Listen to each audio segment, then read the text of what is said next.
you very much. Welcome everybody to our 25th panel on sanctions and the Iranian economy. So I welcome our two speakers and all the guests who have joined us. We have decided to have two presentations here, 20 minutes each. And after these presentations, there will be hopefully a lively discussion. So our first speaker today is Javad Shamsi. He's a PhD candidate at the London School of Economics, works on labor markets, political economy, and urban economics. Today he's going to talk about understanding multi-layered sanctions, a firm-level analysis. Javad, the floor is yours. Please share your screen, and we're looking forward to your talk. Thank you very much, Marcel. So, can I just ask how much time do I have and whether I would take questions?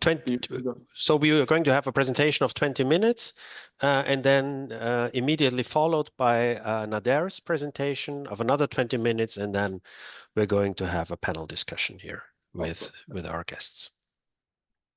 Sure. So you should be able to see my slides now. Okay, thank you very much. Thanks for organizers, and thanks for inviting me to present my paper. Just a bit of background about this paper. This is a paper I wrote almost 2 years ago. So given that now I'm almost done with my PhD, I do want to revisit this paper and try to improve it. So I'm saying that to just emphasize that if you have comments, at the stage that we'd really appreciate those comments. So let us start with a bit of background about this paper, which is about multi-layered sanctions. We know sanctions are increasingly becoming popular. So no matter whether you're economists or just following news, you probably have heard that this is becoming more and more popular. This is a graph that shows active cases of sanctions against any entities over time, and we can see that over time it's just increasing, maybe exponentially. But the other thing that is happening simultaneously is that the sanctions are also becoming more complicated and they are becoming more complex. So if you look at the language of the documents that are talking about sanctions, in particular, looking at documents that are issued by US Treasury, you can see that the language they are using becoming more and more complex. So given that they are becoming more popular, but at the same time more complex, the question that I want to ask is that what is the impact of these sanctions on firms? And because of this complexity that we discussed, the answer to this question is a bit complicated. Because that complexity that we talked about the language used in these sanctions documents, make it more complex to define what is the treatment firm and what is the control firm. So in the ideal case, if you want to understand the impact of the sanction, you would like to have some control firms, some firms that are not exposed to sanctions, and some firms that are treatment, meaning that they are exposed to sanctions. And by comparing them, you can get some ideas about what are the impact of sanctions. But unfortunately, as I discussed, this setting makes it more difficult to do something like this. Also, another thing is that in the context of sanctions, we usually lack the good data. And this is to some extent endogenous to the exposition of the sanction itself, because if you are a country that are facing sanctions, you have incentives to reduce transparency. So this is another challenge that will make it even more complex to understand the impact of sanctions on firms. So my solution to this complexity in this paper is to use a text-based method to understand and measure sanctions exposures on Iranian firms. So the idea is that I want to understand based on the discussion that are happening within firms, how much each firm is imposed to sanctions, and I will clarify that. But let's be a bit more specific about the specific questions that I ask in this paper. The first one is that I just want to understand what type of firms are affected by these multi-layered sanctions in the context of Iran. So once I have some idea that what firms are exposed to sanctions and what is the exposure, I want to understand that whether sanctions are effectively target politically connected firms. And this is important because one of the main arguments that sanctioning countries make is that we are imposing sanctions because we want to change the course of behavior of those sanctioned countries. And we do this by targeting the incentives of political decision makers in that country. So it's important to understand that whether, in a sense, sanctions are on target or not, meaning that they are hitting the interests of political decision makers or not. Once we have got some idea about this question, I would go one step further and ask about what about the economic impact of sanctions. So we know some firms are exposed to sanctions, we know some firms are less exposed to sanctions, but we want to understand what are the impact in terms of the economic performance of these firms. And eventually, I would like to understand also what are the channels through which these sanctions are affecting firms. And you can think about different mechanisms that might be at place, especially because of the nature of these sanctions, which are very complex and multi-layered. You can think about different channels as I will elaborate.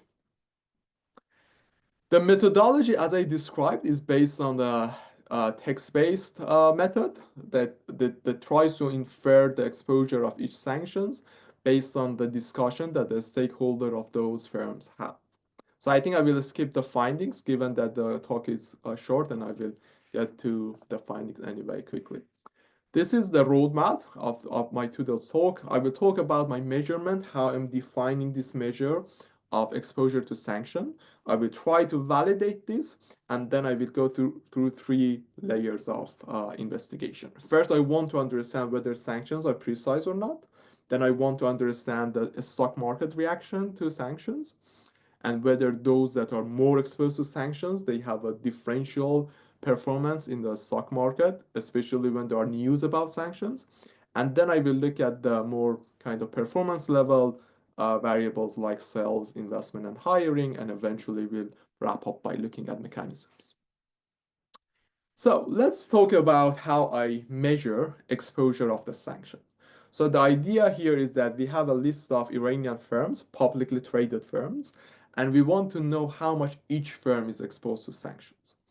One way to do this, if you have resources and if it's feasible, you can go and just ask different questions about this from the stakeholders about the nature of the business. You can say that you can directly ask them how much you're exposed to sanctions, or you can ask them that whether it has affected your transactions, your money transfer, partnering with your partners, conducting business with your partners who are in different countries. So this can be one idea, survey-based inference.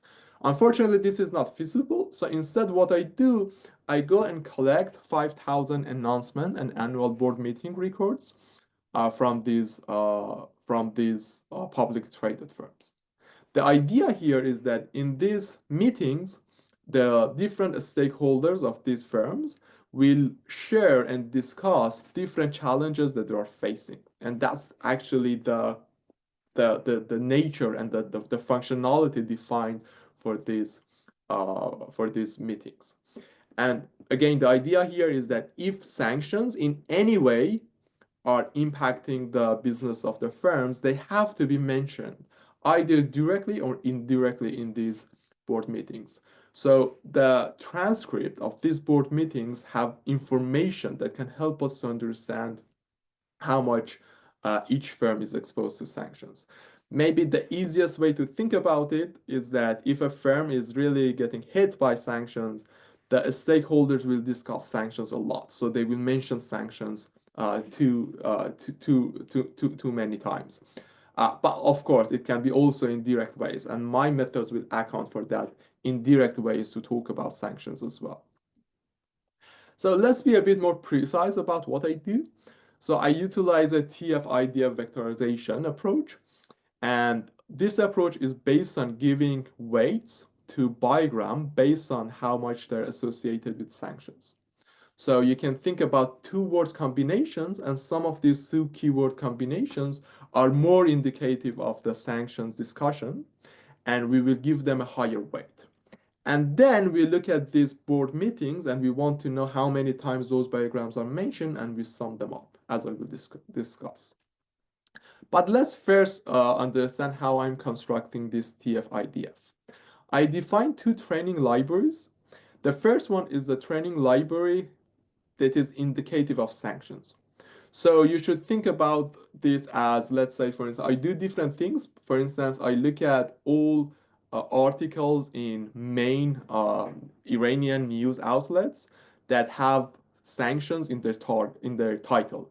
So I know that these articles are about the sanctions, and I extract all biograms that are mentioned in this basic training library. And I use different news outlets coming from different political leaning to ensure that I have a fair representations of different political leanings. But as you might expect, so of course, once we focus on the cases, on the articles that are about sanctions and focus on sanctions, they are also using bigrams that are not necessarily about sanctions. Like there might be some generic bigrams that they use in Persian language anyway. So we have to abstract away from those bigrams, and that's where I'm using text unrelated to sanctions, and I call it a non-sanctions training library. And by kind of looking at the bigrams that exist in the sanction training library versus those that are but do not exist in non-sanction training library, I can infer bigrams indicative of a sanction library. So this is more precisely what I do. So when I want to calculate the weight of a bigram, the first condition is that the bigram has to exist in sanction training library, but not in non-sanction training library. So this is more like a binary condition, but then there is also a more continuous weighting function, which is based on the frequency of the bigram in the training library, normalized by the total number of bigrams in this training library. So I do not want to go into like the exact math, but the intuition that I want to ensure that you know uh, I'm able to say is that at the end of the day, with this TF-IDF measure, I will be able to assign a weight to each bigram that will tell me that how much that bigram is indicative of the sanction topic. So once I have these weights, then I can go into those, board meetings, annual board meetings, let's say, and see what are which of these bigrams are mentioned, and then sum the weight of those bigrams. This is exactly what I do. So let's talk about the firm I at time t. I go through all the transcripts of the meetings of this firm in time t, which is usually a year or quarter, and then I sum all those weights, and then I normalize by the total number of bigrams in that document for that firm in that particular quarter or year. So this is the way I'm creating the main measure, which is how much they are exposed to sanction. So once I have this measure, I do different things with it. So there are also different measures, which for the sake of time, I will skip. But that was the main measure I will construct. The first exercise is just to validate it. I do different ways to validate my measure to ensure that my measure is actually picking up the exposure to sanction. The first one is just plotting the timeline of my measure over time. So the blue one is when I'm pooling that sanction exposure measure across different firms and plot the timeline of that sanction exposure. You can see that during the time window of 2018, 2029, when the new U.S. administration withdrew from JCPOA and reimposed sanctions, my measure is saying that more and more Iranian firms are talking about sanctions and are worried about sanctions. At the same time, we can see that in the media also sanctions are becoming more and more discussed. So this is to some extent showing that at least looking at the time element, my measure is picking up the sanction exposure quite correctly. Then I also look at the different industries. So I aggregate this exposure to sanctions to different industries. And we can see that it's quite intuitive. So I do correlate it with different measures, and you're welcome to look at the paper. But here I just want to emphasize that, for instance, looking at sport amusement, which we do not expect to be very much exposed to sanctions, there isn't that much exposure. On the other hand, things like construction, things like you know, water transport, these sort of things, or refined petroleum manufacturing, those sort of things are very much exposed to sanctions, and it's very intuitive. Uh, and I also look at individual firms that are exposed to sanctions. So these are the cases where a particular publicly traded firms was mentioned that they are the target of the sanctions. And we can see that once you are target of the sanctions, they talk more about the sanctions. So the sanction exposure goes up, which is again intuitive. So hopefully I have been able to show you that my measure is picking up the sanctions, but let's see whether they are hitting the intended target, politically connected. So here I'm comparing the sanction exposure for the politically connected firms versus non-politically connected firms using different definitions of politically connected. And we can see why there is some difference in terms of how exposed they are, but they are not statistically significant. So it doesn't seem that politically connected firms are hit harder by sanctions. In this sense, sanctions seem to be a blunt instrument hitting all firms equally. But let's look at the stock market reaction.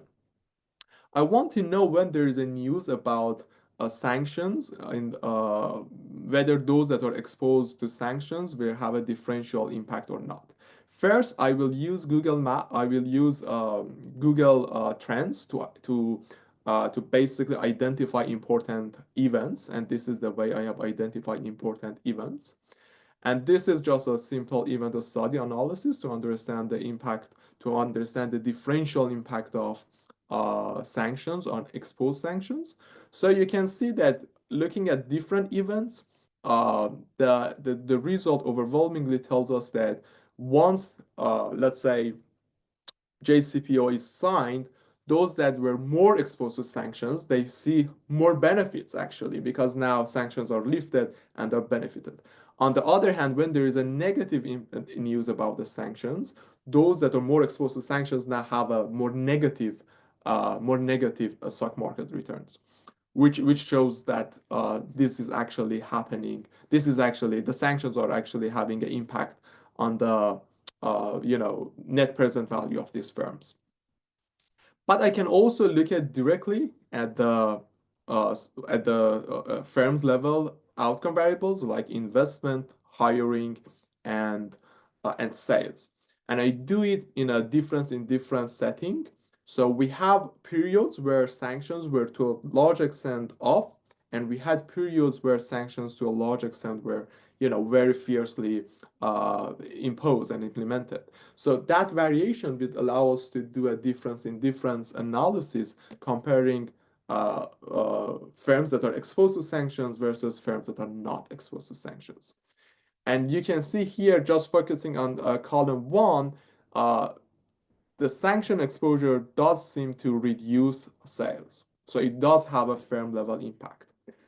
We can almost see the same thing for the investment, maybe a bit less statistically significant. And eventually, once we get to the employment, the effect is even smaller. And this is again for those maybe more familiar with the Iranian context, and especially for large firms in the context of Iran, it's not surprisingly, given that we know there are a lot of rigidities in employment arrangements in the Iran. So in the short term, probably employment cannot be adjusted. So eventually, going to the mechanisms, what I do is do a human audit. So there is another LLM version of this coming up as well, which would use LLM to tell us to decoding the channels. But in this exercise, I use human audits. So these are basically human audits that have been instructed to be able to see when they see a text that is coming from a board meeting of a firm, they are able to say that this text is basically indicative of the impact of sanctions through this channel. And I have a method which is kind of accepted in the literature to aggregate these different audit assessments. So essentially what it does is that it's kind of feeding all these texts coming from board meetings of these firms, and have instructed each human auditor to tell me what is the channel that is mentioned in this text. And this is the potential categories, and there is a process that has helped me to reach to these different categories, which I can discuss in the Q&A section. But eventually, this is the picture that will be painted once we have done this exercise. So we can see the most important, by far the most important channel through which Iranian firms are hit by sanctions is because they lose their access to the export markets. So 25% of the times that firms are worried about sanctions, this is because basically they are saying that, yeah, we used to have a export to this country, but because of the sanctions, we cannot. Maybe our branch or the office that we had in this country is now shut down. But also there are other channels, as you can see. But in the interest of time, I think I need to skip. So to conclude, sanctions do appear to pose a significant challenge for Iranian firms. I do benchmark them by COVID and see that they are actually exceeding COVID concerns. But once I compare politically connected versus politically non-connected, it seems that sanctions are blunt. They are not, at least with a high precision, targeting politically connected firms. Nevertheless, they do have a substantial negative impact on the stock market returns, as well as sales and investment. And I also discussed channels, and the analysis seems to suggest that the main channel through which sanctions are impacting Iranian firms is through export limitation and increased import costs. So thank you very much. I'm looking forward to your questions in the Q&A section. Javad, thank you very much. Fascinating paper, great talk, perfect on time. So we now move on to Nader Habibi for a second talk before we have the discussion. Nader is the Henry J. Lear Professor of Practice in the Economics of the Middle East at Brandeis University. He has worked in several countries, in Turkey, in Iran, and in the United States in the last something like 35 years, I think.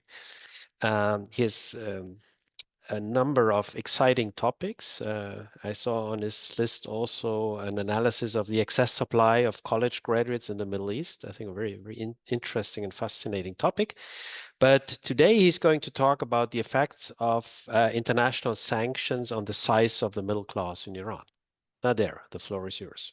Yes, thank you very much, and thank you for the opportunity to be in this panel. So allow me to share my screen.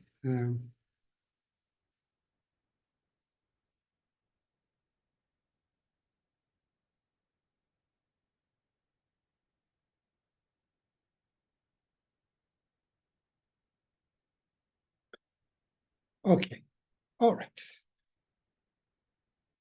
Let me. Okay, very good. So this Maybe is you want to switch on the full screen mode. If you are able to see, this is easier for me. It's easier. Okay, then let's continue. Yes, I think the picture is clear, so this would be easier. So this is a joint work with Mohammad Reza Farzaneghan, who is here today, and I would say without any hesitation that most of the really good work that you see here is a result of his contribution, and mine is less significant. And it's really an honor for me to be working with him. So what we're going to do today is to look at the impact of the international sanctions on the size of the Iranian middle class, the distribution effect, the income effect of sanctions is an important aspect of studying them, because after all, through various channels, the sanctions are going to affect the standard of living of the citizens. So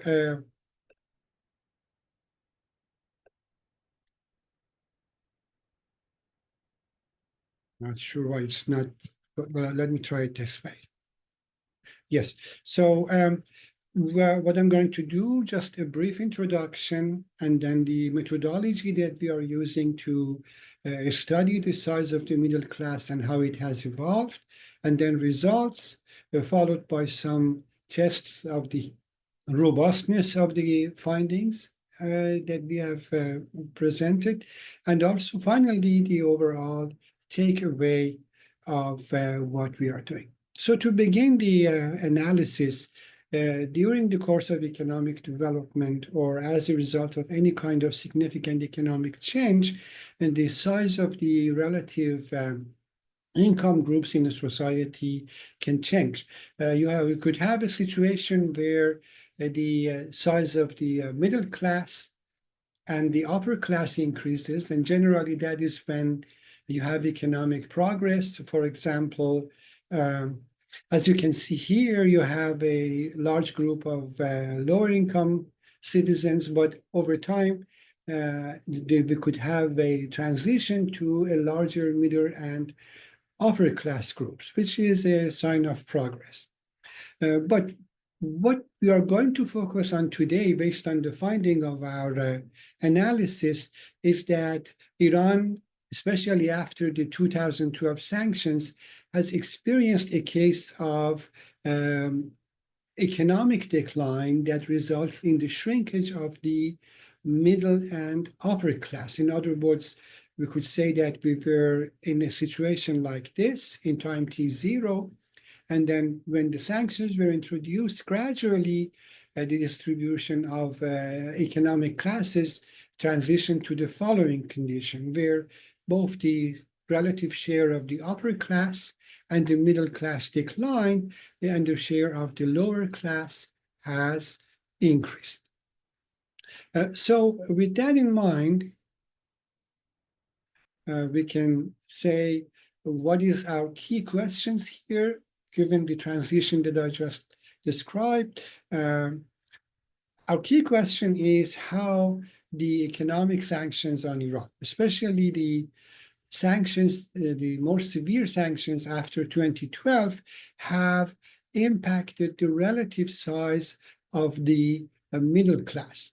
And this topic was relatively understudied in comparison to the analysis of how the sanctions have resulted in poverty and the relative size of the lower class. But in recent years, fortunately, a couple of analyses, including the one by Masoud Nili and one of his PhD students last year, have offered some insight into how the size of the middle class in Iran has changed.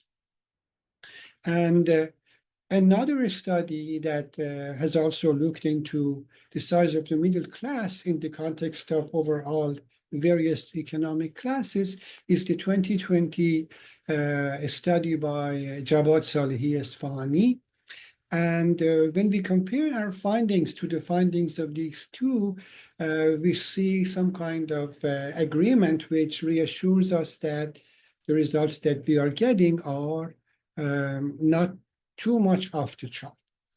So the study of middle class is important because of its unique position in the economy, especially in the economy of developing and emerging market societies.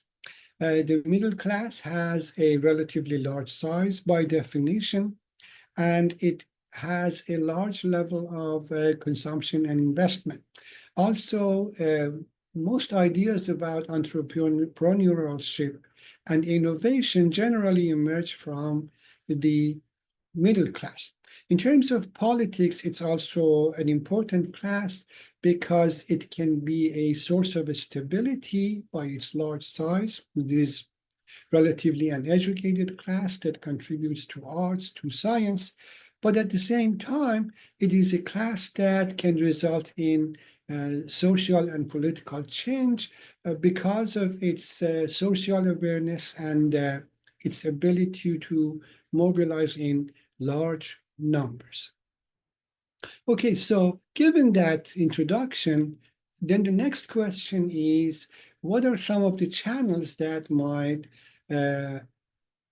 create a link between introduction of economic sanctions and the size of the middle class? Clearly, the disruption of trade, which is the first channel, will have an impact because it affects economic production, it affects the level of industrial activity, and these are the activities in which the middle class are involved as wage earners, as managers. The purchasing power of the middle class would be affected through the inflation. We have seen in Iran and the experience of other countries that economic sanctions result in inflation, and also the distortions in the economy and governance of the economy, including corruption, would also have an adverse effect on the middle class. For our analysis, we define the middle class as the group of people in the society whose per capita income, after adjustment for purchasing price parity, ranges between $11 and $111. This is the measure that has been introduced by Kharas and has been used by several economists when studying the size of the middle class. For us, this measure is important because we are doing comparative analysis using a data set that includes many countries, and this was the best data set that was available for a large number of countries for our analysis.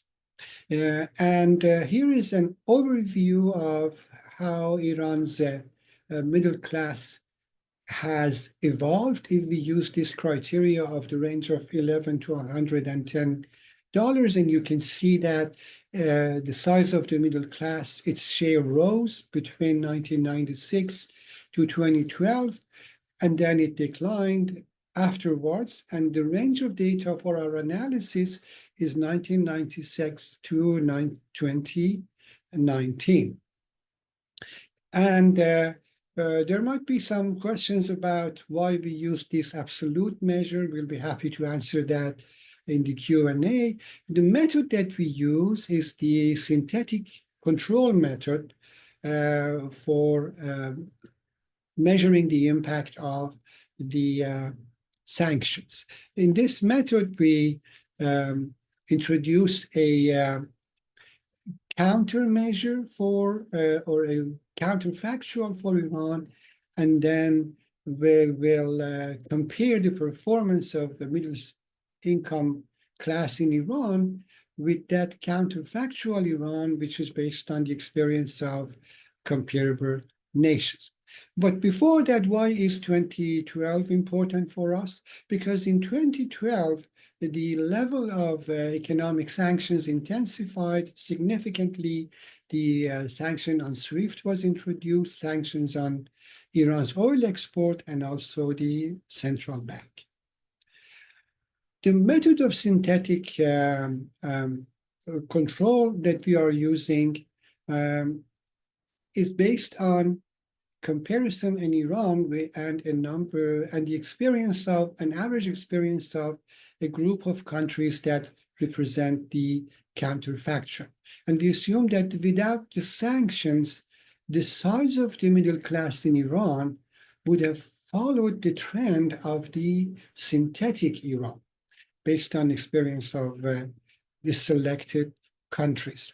if the middle class in Iran and its synthetic version diverge significantly after the year that the sanction is introduced, then we can attribute this gap to the impact of the sanctions.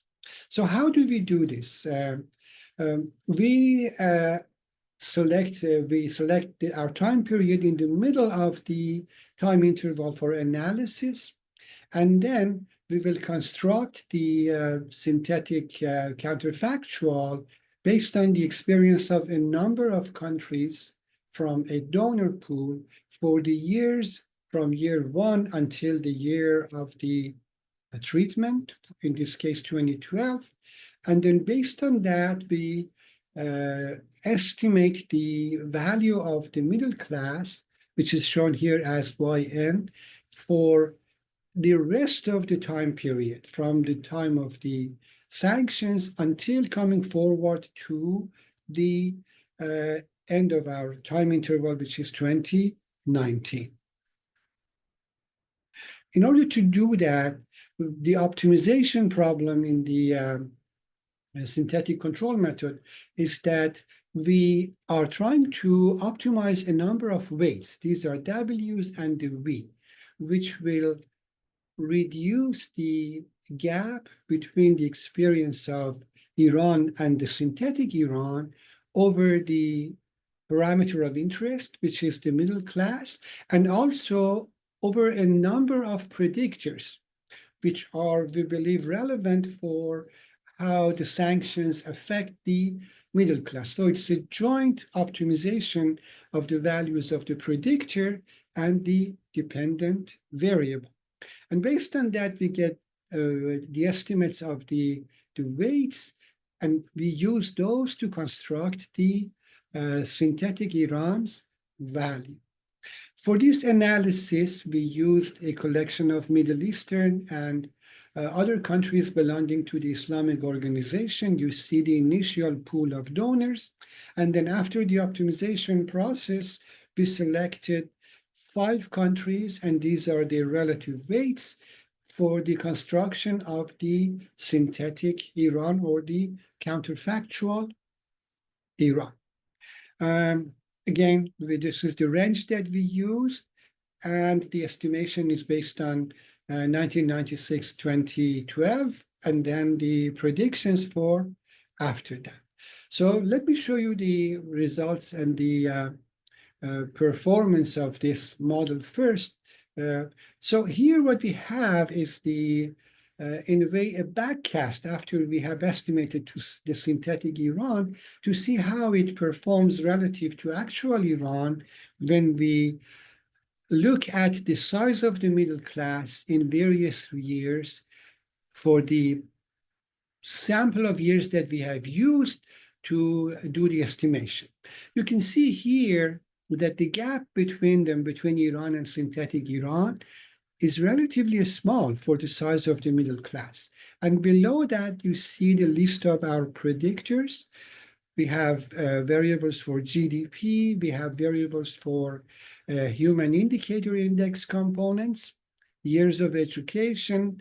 We also have a number of governance indicators and an indicator of trade and government expenditure. Again, when we look at the values of these for real Iran and compared to synthetic Iran, we see that the gap is relatively small. And to reassure ourselves that our estimation is good, we here have the unweighted average of these variables for the countries in our estimation. You can see that the gap between 1 and 2 is relatively small, but the gap between 1 and 3, which is the unweighted one, is relatively large. And this reassures us that the method has been really good in terms of the estimation that it offers. And now here is the result after we do the estimation that you can see here. When we estimate the counterfactual Iran and also measure the actual relative size of the middle class for real Iran, this is the gap that we observe. And we see that as a result of the 2012 sanctions and beyond, the size of the middle class is significantly smaller than the value that could have been realized in the absence of the sanctions. And here is the value of the gap between the real and the counterfactual Iran in terms of the middle class. And you can see that over time it has steadily increased. We see the positive effect of JCPOA by reducing this gap somewhat. But after that, the introduction of Trump sanctions have worsened the experience of Iran, as you can see here. On average, the gap between the counterfactual and real values of middle class share is about 11%. But we can see that it's steadily increasing and approaches about 20% by the year 2019, which is the last year of our analysis. Okay, in terms of absolute value, when we measure the size of the middle class income compared to what it could have been in the absence of sanctions, we observe that on average, the value of the gap in terms of income for the middle class is about $3,600, which is very significant. In terms of the channels of mechanisms that have contributed, now I'm going to show you the experience of some of the predictors, and this is the channel for the merchandise import. You can see that this parameter shows a relatively good fit between the counterfactual and actual Iran. And then as we approach 2012, one could say even 2011, because of Obama's initiative, this gap widens and shows that one of the channels of influence is the import channel. Now, for comparison, I'd like to show you the findings of a study by Masoud Nili and his PhD student that was presented in early 2004. This one has three classes as instead of a single middle class: lower middle class, upper middle class, and the poor. But if you look at here, we can see that the findings are somewhat consistent with our findings.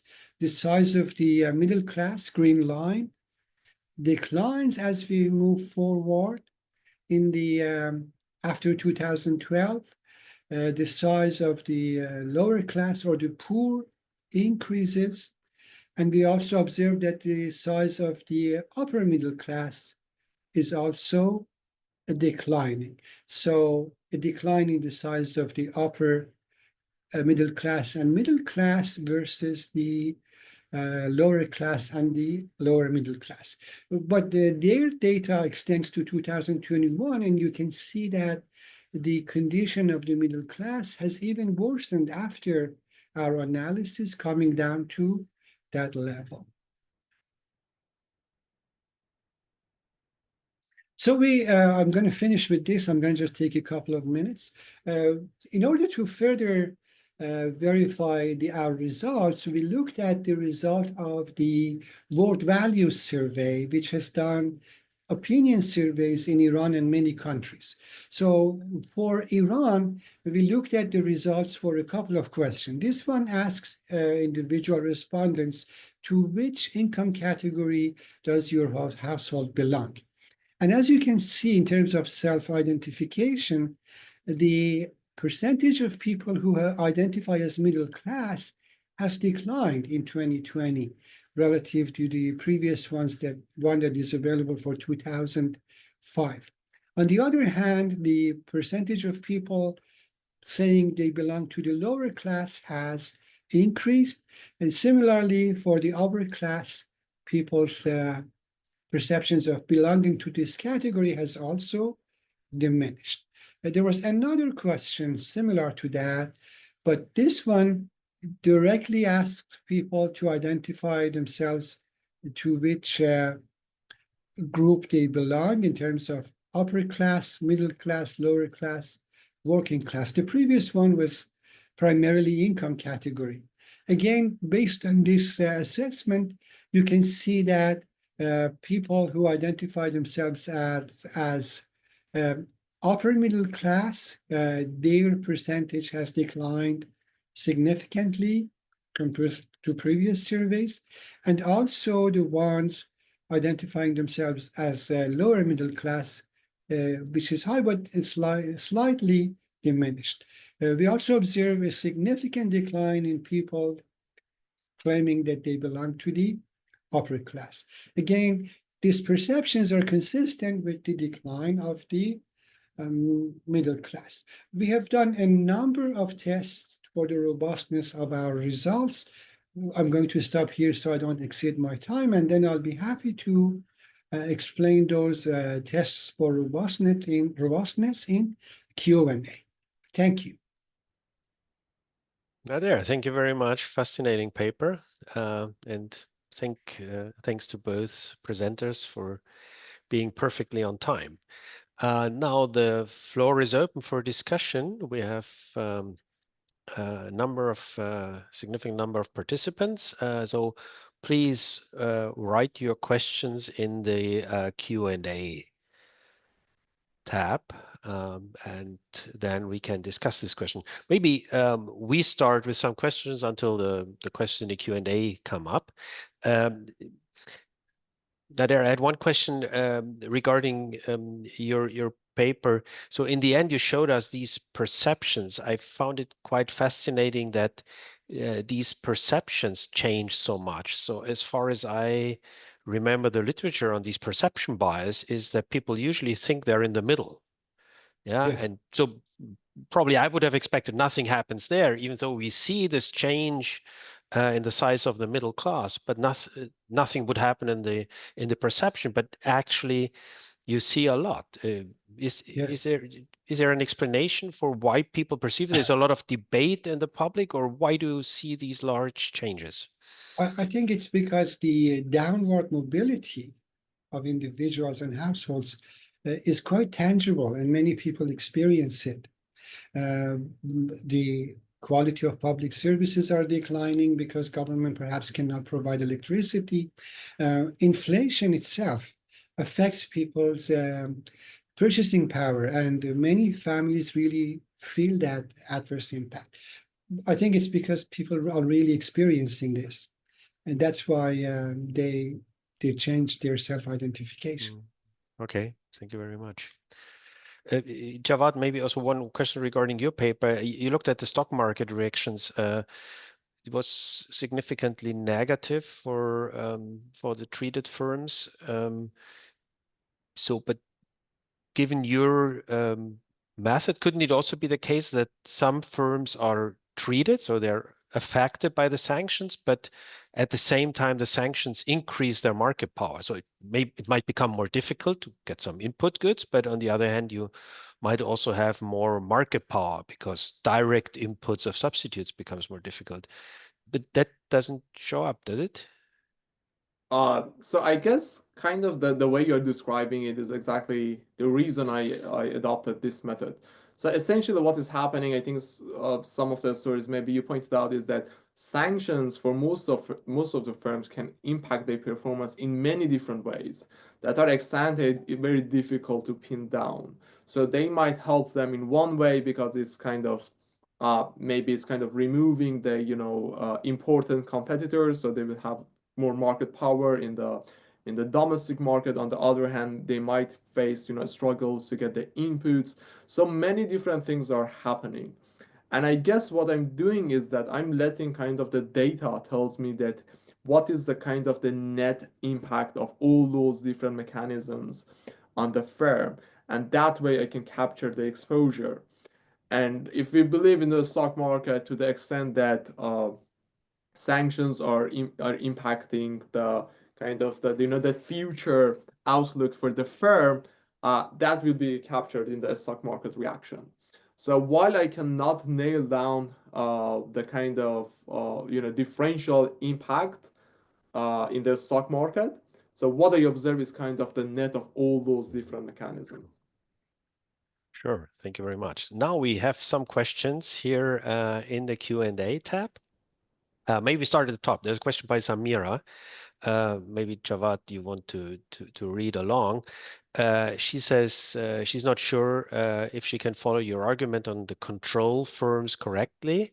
While a firm might not be directly exposed to sanctions by your measure, ignoring firm-to-firm linkages should underestimate the effect of sanctions, where the firms that you identify as controls are indirectly affected nonetheless. So there is a firm-to-firm linkage, and therefore you might get the wrong measure for sanctions impact, right? I think if I get this question correctly, it's asking that kind of the spillovers or maybe the satwa assumption being violated. And I think I have to clarify what exactly I do. So my measure is a continuous. It's basically how much, so roughly speaking, we can think about it measuring how much stakeholders of these firms are talking about sanctions, either directly or indirectly. So, and then if you assume that some firms are indirectly affected, maybe because of the linkage, relationships that they have with other firms who are more exposed to sanctions, at the end of the day, one way or another, these sort of concerns have to come up in these board meetings. And that's the idea. So even those kind of indirect links, in principle, should be captured by my methods.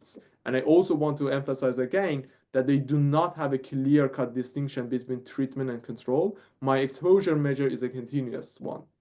So if you're more exposed, you talk more about the concerns that your firm is facing due to sanctions, you will be assigned a higher score. On the other hand, if you're less exposed, meaning that you talk less about the sanctions in your board meetings and your discussions that you have among stakeholders, you will be assigned a lower value for your sanction exposure.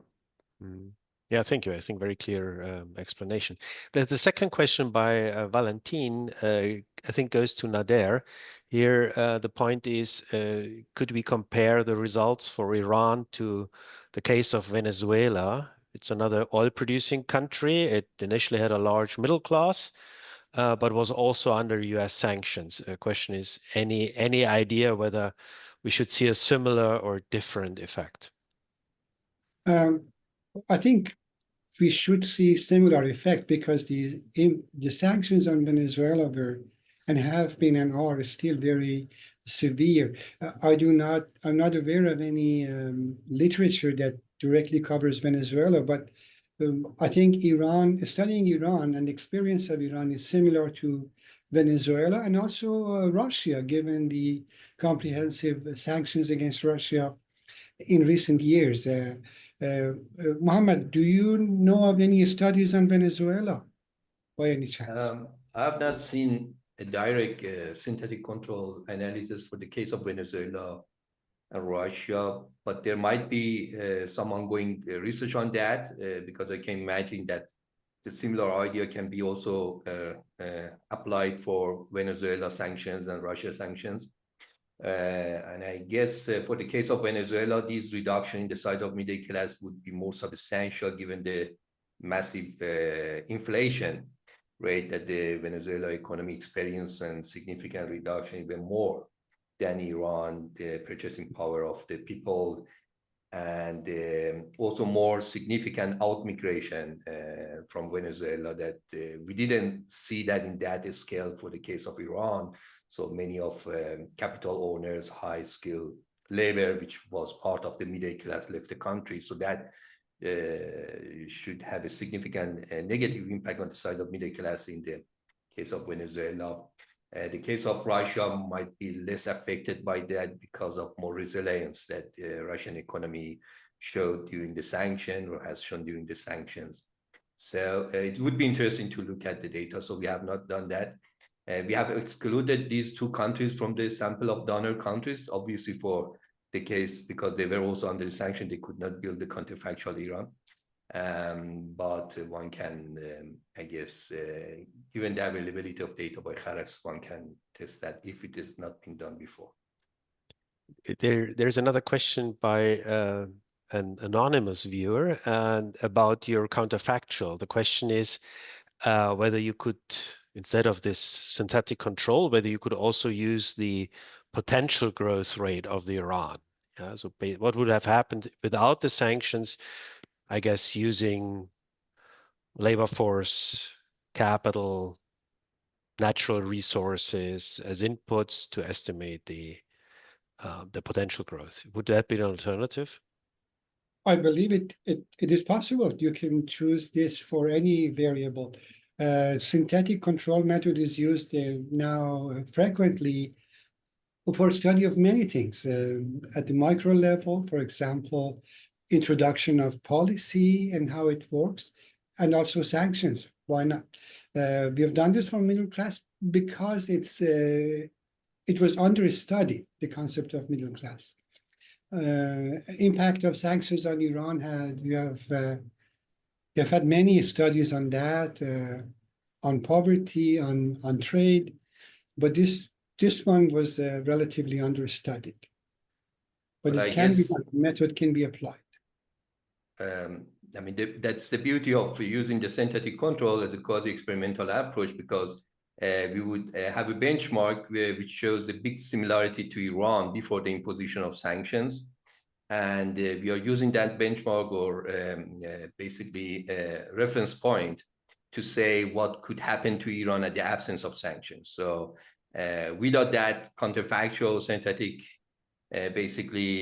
counterpart, that was quite difficult to argue what was the causal impact of the sanction. As you can also, you could see in the presentation and maybe also reading the paper, we are matching Iran and its counterfactual on a couple of predictors and covariates, including the quality of governance in Iran, because that is obviously one of the arguments that those who are rejecting the effect of sanctions may present, that this is not the effect of sanctions, this is the effects of Iranian mismanagement policies, governance and things like this. So corruption. So we shows that because the counterfactual of Iran is also matched on the corruption and the voice and accountability, we see a good matching between Iran and synthetic before the sanction on the topic of governance. So it is not really the role, or it's not really the effect that we observe the sanction is not really attributed to the substantial difference in terms of quality of governance between Iran and its counterfactual. So there was a very good match before that. So what we are capturing is the effect of a sanction, and this methodological approach makes that possible for us to show that the divergence between middle class size of Iran's counterfactual can be very well attributed to effects of US sanctions. Great. There is a follow-up question by Samira regarding the robustness of your approach, Javad. She says that when your measure probably only captures relatively large firms, yeah, and you cannot measure what happens to small firms. So is there some bias? Absolutely. I think this is a very good question, and this is something I discussed in the paper. So the way I see it, or I look at it, is about to what extent I have external validity in my results. I do not necessarily think about it in the context of like biases or unbiasedness, but I think the question is mostly, at least the way I understand it, is that, okay, we have seen some results for, let's say, publicly traded firms, but to what extent we can extend these sort of results for other kind of Iranian firms, non-public firms. And I think this is very important. It's true this is a limitation of the paper, that I'm only able to look at publicly traded firms because I only have access to the discussion of publicly traded firms. So for a smaller firm, non-public firms, unfortunately, I do not have that bit of information. But if you want my hunch, I think it can go either way. On one hand, if you think about smaller firms, non-public firms, they are probably less exposed to international trade. So you might think that they are less exposed and they are less hit by sanctions. But at the same time, they do not have access to the cushions and buffers that publicly and larger firms have. So you might expect that actually they might be hit harder. So it's difficult for me to say, and I think it would be up to future research to tell us what would happen to the smaller firms. And actually the data on the performance of the Iranian firms exist. So yeah, it's a matter of, I think, research to understand what is happening to them. Right. I think there's a very closely related question by Nader saying that it said that the wealth and power in Iran is concentrated in 4 conglomerates.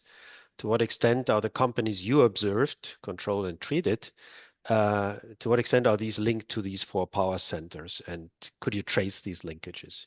Absolutely. I think this is very much lines up with my definition of politically connected. So the way I have defined politically connectedness is borrowed from another paper by Draka et al., which published in the Economic Journal. And they went into the ownership metrics of these firms and to understand whether they are owned by these holdings or not. And then they kind of have a binary variable that if they own larger than threshold, they treat them politically connected. And I have just adopted that definition. So what I do observe is that it's true that some of these firms that are very much exposed to sanctions based on my measures, they are held by these holdings. But at the same time, we have many firms that are not associated and affiliated with these holdings, but still are reporting a high level of concerns on sanctions, which will later be also reflected in their performance. So I don't think that that kind of impact of sanctions is limited to these politically connected firms. The evidence suggests that it's going way beyond them. So I think you have also answered another question here in the Q&A tab. So how did you define politically connected firms? So it's used this method from the Economic Journal. Well, I think we have gone through most of the questions in the Q&A tabs. There are some comments, congratulating you to these 2 very interesting papers. So maybe there are some more questions among the panelists before we conclude this session. Nader, Javad, Mohammed, any more questions? Just a comment about Jawad's work.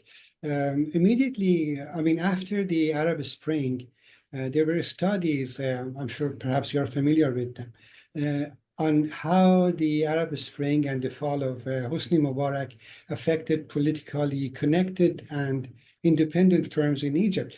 And those, simply based on value, showed that the politically connected firms were affected more, which meant that before the Arab Spring, they were the ones who had probably benefited from their political connection. So I'm wondering how that connects with what you're finding in Iran, based on your methodology. Absolutely. I think that paper has definitely been one of my aspirations. I think this is the one by Tariq Hassan and Ajamoglu, if I'm not mistaken. And yeah, basically this is very much aspiration for me. And methodology, why it has helped me, because in this context we have several events that are about the sanctions, and if you want to do an event or study, it's not clear that which of them you should look at. So what I do, I pull all events in one regression, giving me more power, allowing me to basically identify the impacts better. But if I want to just compare those two, that paper with mine, I think in their case, they look at the event that is changing what sort of firms will be more likely to receive benefits from the governments. So obviously those politically connected now, because of the Arab Spring, they have less opportunities looking forward, so they are hit harder. In my case, it's a bit difficult. It's some external shock. So, some sanctions, mostly from external players, are imposed on firms in Iran. And then the question is that whether they're also, as kind of you suggested, are hit disproportionately those connected firms or not. And while I do observe a bit of extra impact or extra exposure for politically connected firms, it's not statistically and qualitatively significant. So in that sense, I think this is where I'm departing from that paper, showing that in this case, this kind of external shock doesn't seem to disproportionately harm and hit politically connected firms. And then we can discuss what is the reason. And I think to what extent this goes back to the nature of bluntness of the sanctions in the context of Iran. So you have cases where specific entities are mentioned, but in most cases it's a very it's a language that can in principle be applied to any firm in Iran, and that's why different firms, even though many of them are not affiliated to government, are still hit by sanctions. Thank you very much. Any further questions or comments? If that's not the case, Mohammed, yeah, sure. Yeah, I wanted to thank you, Marcel, for this beautiful moderation and question and answer sessions from TU Dresden. Jawad and Nader also for very informative talks that both of you delivered, and all the participants for joining us today in this panel. Just wanted to mention that our next webinar, IIEA webinar, would be in the 9th of April. And the topic would be about the effects of migrants and refugees in Iran on the job market. So we may be managed also to bring a colleague and expertise from Germany also to reflect on the topic of effects of migrants and refugees from the German perspective. So we hope that we have also that approach also in the webinar, but there's one confirmed speaker, Dr. Keshavaz, who is doing the current project on that topic on the labor market and the effects of Afghan migrants in Iran. So that next webinar would be about that topic. Yeah. So with this, I would like to thank all the people who assist us to organize this webinar. And yes, to you, Yes. Marcel. Thank you very much. Thank you, Mohammed, for inviting me. It has been a pleasure. Thank you, Jawad and Nader, for these wonderful presentations. Thank you. And we're looking forward to the next panel meeting.